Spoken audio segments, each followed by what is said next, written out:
You're standing there, looking at a literal god, this absolute cosmic horror threatening to unmake reality, and then you realize you cannot actually move, because you're carrying 42 silver platters and a bucket of rotted carrots. It's funny, right? We're supposed to be these legendary saviors of Faerûn, but we're basically just highly skilled garbage collectors.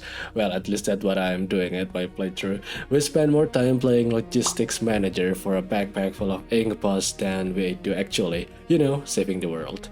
Every time I open that inventory screen, the epic music is still playing, but tension just dies. It's hard to feel the weight of destiny when you're literally weighed down by a kitchen's worth of cutlery. We've been tricked into thinking every spoon is a treasure, and honestly, it's kind of a tragedy. I was thinking about how we interact with this world we love, To really interact with them, Larian did something incredible with Baldur's Gate 3. Something we've been asking for since the early days of CRPGs. They gave us a world where every single thing, every candle, every piece of fruit, every mundane little tool can be touched, picked up, moved. It's supposed to be the ultimate freedom. The pinnacle of immersion, But there's a cost of that freedom, a quiet, heavy cost that sits right there in your backpack, clicking against your ribs while you try to save the world. You're standing in your room, maybe it's a dusty laboratory in an old wizard's tower, or one of those high-end kitchens in the lower city where the light hits the floorboard just right. You see a silver platter, then a spoon, a bundle of fried carrots someone left behind 300 years ago, and your brain just do one thing. We all do it. You wonder if maybe, just maybe, that one specific ink pot is the key to a secret quest later on.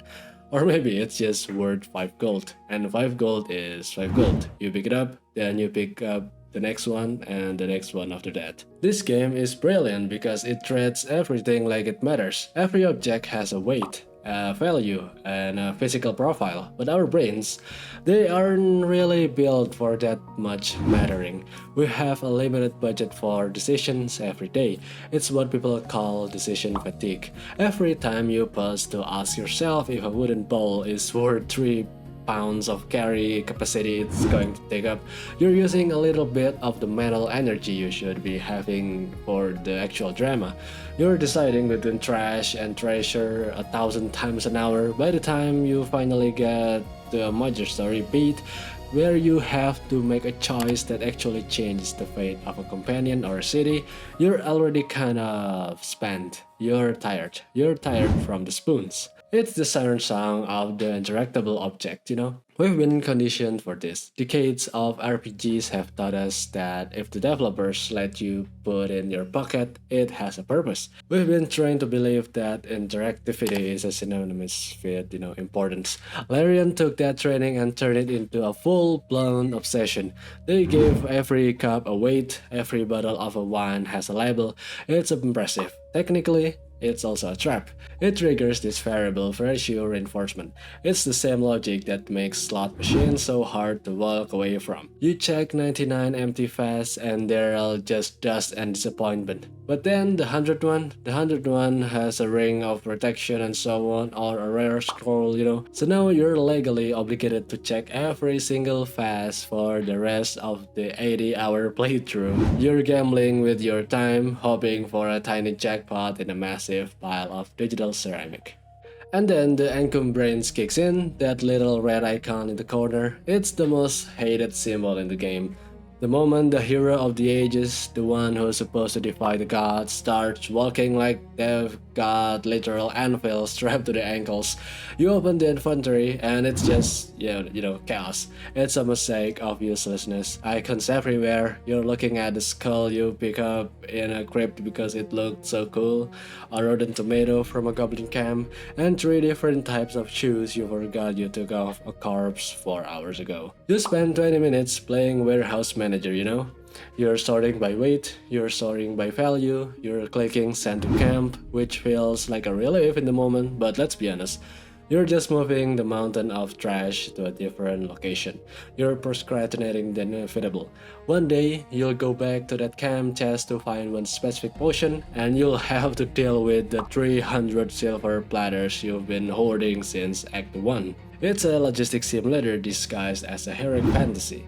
The UI becomes the final boss. When the game asks you to compare the weight of a legendary quest item against the weight of a stack of dinner plates, the immersion just it leaks out of the room. You aren't a legendary warlock anymore, you're just a guy in his room, squinting at the screen, trying to figure out if he can carry one more bottle of wine without losing the ability to run. I've been looking at some stuff coming out lately. The game's hitting in 2025. You can see a shift starting to happen. People are realizing that depth doesn't have to mean cluttered, you know? There are the new systems, pouches that auto-sort materials, racks that identify junk at the moment you touch it. It's like the industry is slowly waking up from this long fever dream of hoarding. Developers are seeing the data. They're seeing that players burn out in the final act of these massive games, you know, and it's not because the writing got worse, it's because the weight of the inventory become unbearable.